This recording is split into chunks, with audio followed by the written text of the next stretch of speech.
కథ అంటే డబ్బులు సంపాదించి మీరు అన్నారు డబ్బులు సంపాదించాలి లేదా ఈ కమర్షియల్ వాల్యూస్ ఎక్కువ పెట్టేయాలి లేదా ఇంకేదైనా చేయాలని కాదు. కథ బాగుంది, ఈ కథతో వెళ్తే మనం సక్సెస్ అవుతాం అనేసి మీ ఇద్దరం నమ్మాం. నువ్వు ప్రొడ్యూసర్ ఇద్దాం రూపాయి పెడితే 10 రూపాయలు రావాలని ఆశించే రోజులు ఇది. సో ఖర్చు పెట్టిన బడ్జెట్ ఎంత రికవర్ అవుతున్నట్టున్నారు? అసలు మీకు ఏం నచ్చి ఈ సినిమా తీసుకున్నారు? యాక్చువల్లీ నేను ఫిలిం ఇండస్ట్రీకి చాలా తక్కువ అండి. నేను ఇక్కడ నాకు టచ్ లేదు అసలు.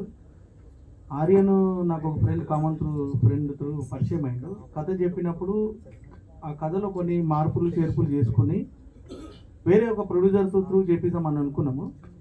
అనుకోకుండా మళ్ళీ నేనే దీని కథ బాగుంది, దీన్ని మనం తీసుకొని ఒక చిన్న బడ్జెట్ త్రూ తీసుకొని వెళ్దాం అనుకున్నాం.